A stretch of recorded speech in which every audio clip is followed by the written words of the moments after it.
जय श्री कृष्ण। परम पिता परमात्मा ने अपनी प्राप्ति के कितने साधन, कितने तरीके उन्होंने पिछले श्लोकों में बताए कि मेरी प्राप्ति के लिए लोग संसार में क्या क्या नहीं करते, किन किन रास्तों को नहीं अपनाते। और जब हम इन रास्तों को अपनाते हैं उसके बाद करते क्या हैं। जब भी हम कोई यज्ञ करते हैं, जब भी कोई अन्य तप करते हैं, तो हम परम पिता परमात्मा को भोग लगाते हैं। जब भी हम कोई यज्ञ या अनुष्ठान करते हैं तो एक परमात्मा की भोज की थाली को उनके सामने रखते हैं और ऐसी कल्पना करते हैं कि इस भोजन को परमात्मा ने ज़रूर उसका सेवन किया है और अब ये भोजन अमृत तुल्य बन गया है। और उस भोजन को हम बाकी भोजन में मिला करके उसको प्रसाद के रूप में जब हम सेवन करते हैं तो परम पिता परमात्मा कहते हैं कि उस अमृतमय भोजन का जब व्यक्ति सेवन करता है तो सभी पापों को वो धो डालता है अपने, और लोक और प्रलोक दोनों को सुधार लेता है। और उसी का वर्णन वो आज के श्लोक में करते हुए कहते हैं, यज्ञ आशिष्ट अमृत भुजो यान्ति ब्रह्म सनातनम ना अयम लोको अस्ति अयज्ञस्य कुतो अन्यः कुरु सत्तमम। वो कहते हैं कि मैंने जो रास्तों का वर्णन 3-4 श्लोकों में किया, उन रास्तों पर चलने वाले, इन यज्ञों के रहस्यों को जानने वाले, उसको पालन करने वाले और इन यज्ञों के बाद जो प्रसाद स्वरूप अमृत तुल्य भोजन का सेवन करते हैं, वही क्या है, परम सत्य की ओर बढ़ते हैं, वही जीवन के लक्ष्य को प्राप्त करते हैं। और कुछ लोग तो सेवन भी नहीं करते।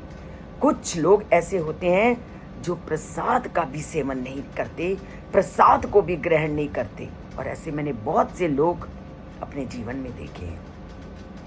तो कहते हैं कि जो प्रसाद को, जो यज्ञ भी नहीं करते, मेरी प्राप्ति के लिए कोई नियम और अनुष्ठान नहीं करते, वो कभी भी अगले जन्म में सुख को प्राप्त नहीं करते। पूरी तरह से उन्होंने इस लाइन में स्पष्ट कर दिया है, ना अयम लोके अस्ति अयज्ञस्य कुतो अन्या कुरु सत्तमा, कि जो मैंने जितने भी अपनी प्राप्ति के रास्ते बताए हैं उन रास्तों को नहीं अपनाता और मेरे अमृत तुल्य प्रसाद को ग्रहण नहीं करता, वो कभी जीवन में सुख की कामना ना करे, उसे सुख की प्राप्ति संभव नहीं।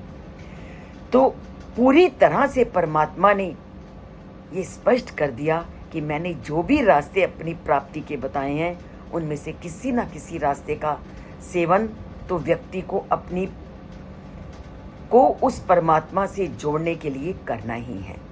और इनसे प्राप्त होने वाले जो अमृत में भोजन को हम परमात्मा को प्रसाद के रूप में चढ़ाते हैं, उसका सेवन करना भी बहुत ज़रूरी है।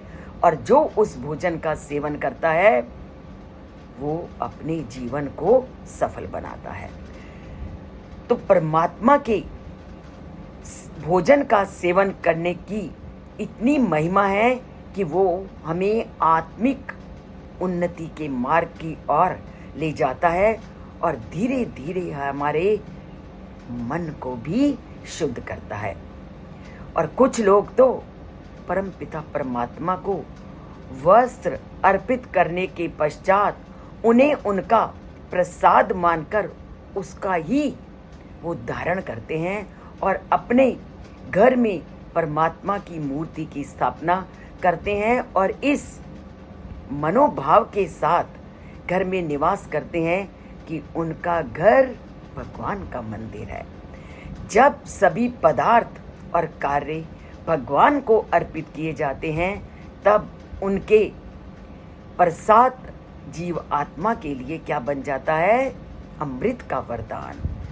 तो परमात्मा के प्रसाद को हमेशा ग्रहण करो और उसको ये मानो कि तुम्हें परमात्मा के साथ अपना संबंध स्थापित करने का मौका मिला है। और इसका भागवत पुराण में बहुत सुंदर वर्णन है। वो क्या कहते हैं परमपिता परमात्मा, मैं केवल वही खाऊंगा, सोचूंगा, पहनूंगा, वही रहूंगा और वही करूंगा जो पहले आपको अर्पित किया गया है।